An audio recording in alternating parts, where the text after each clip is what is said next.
Hello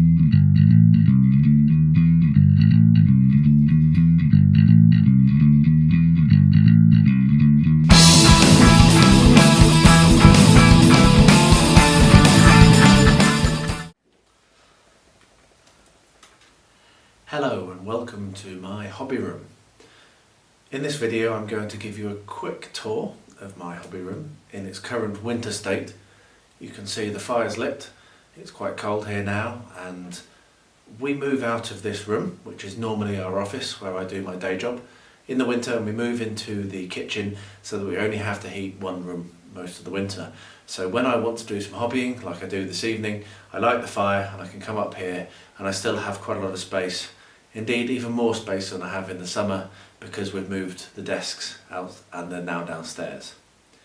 So this will be a quick video showing you around, showing where I do my work, where the magic happens, and I hope that you enjoy it.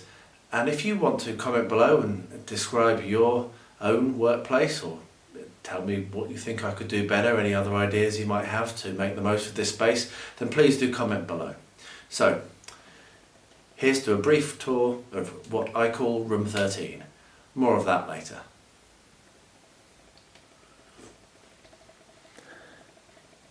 Now that we're on unsteady cam, let's have a look around the room.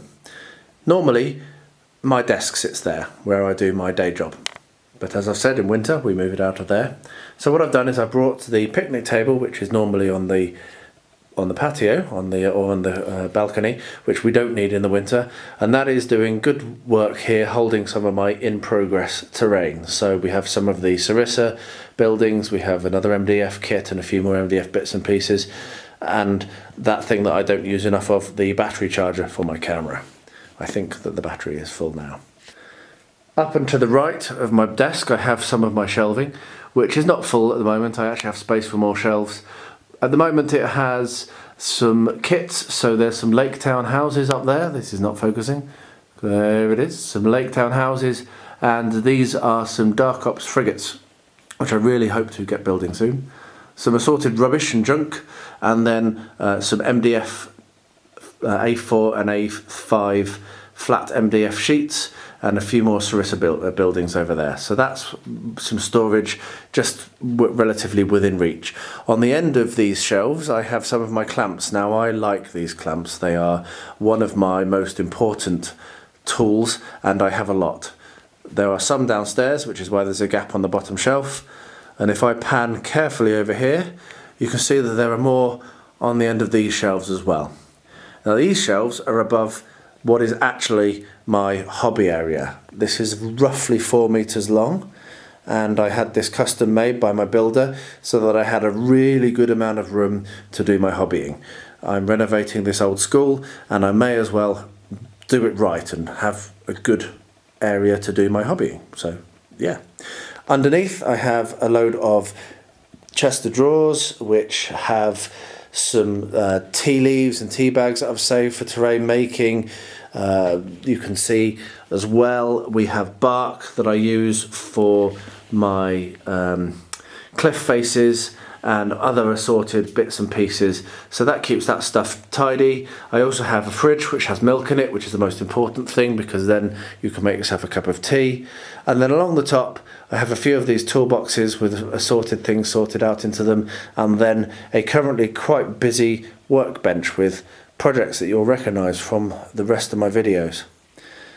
This is my painting area, which has 3 MDF racks full of Vallejo paints with a few other providers mixed in that you can see, MIG and some Citadel. And that's where I generally do all of my painting because I have my additional desk lamp. I have bought some LEDs to brighten that area up, which may happen at some point soon. And I have just noticed we have a bulb out, so that will have to be changed as well. Above my painting area I have shelves and shelves of supplies and tools and all sorts of other things. I won't go into all of these, but yeah, as you go higher you get stuff which is less and less used until that dark one at the top, which will brighten as I raise the camera. Those are things that I don't use very much, so you can see I've got extra PVA in a jug, and one of the reasons is getting stuff here is quite difficult, so having it in, it spares in, means that if I run out I'm not panicking. And then right at the top is my model aeroplane and tank stash, which will maybe appear on the channel if I do ever get round to it. It would be nice to. I do love that, one of my first loves, but time is the thing now, and so having time to do that is quite tough. So as we come down again, we have a fly killer, very useful in the summer, and I have a sink so that I can wash and clean very easily, and also so that I can make my aforementioned cups of tea. That is a very tall ceiling, as I'm sure you could notice, so I have some steps so that I can reach it easily, and then in this corner I have another bookshelf which has some more terrain supplies, paints and other things. This used to be a little different, but now Rosie's getting older, we've had to move all of the stuff that could damage her or be easily damaged out of her reach. Over here is the sofa, which is covered in rubbish. That's a nice place to relax. And then Angela's desk, which I have stolen while we're downstairs, which she is very pleased about, as I'm sure you can probably guess. And that is currently being used just as a place to store current projects. And then we're back around to the fire. So there you have it. Thank you for joining me in this tour. I will go back over to that chair there and sign out now. And that is my hobby room. It is called room 13 because when we bought this school, it's quite a large building, we had a rough sketch drawn of each of the rooms, and it happened to be that as we numbered them off, this room was number 13 on the plan, and it's quite a cool number, so it just stuck. So there we are. Thank you for joining me. Please, as I said at the beginning of the video, if you have any comments, leave them down below. I'll be very pleased to hear from you and to hear about your own hobby spaces, and if you've got more space or less space, just put a comment below. It'd be nice to hear from you.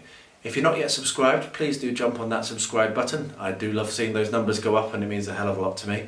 And of course, don't forget to ding the bell. That will mean that when I do another video, like this one, you'll be informed by YouTube. Otherwise, you'll just have to luck on them, if it is luck, to see one of these. I don't know. Anyway, thanks for joining me. I'm going to get back over to that bench over there, and I'm going to do some work, and I'm sure that you'll be seeing that at some point on the channel as well.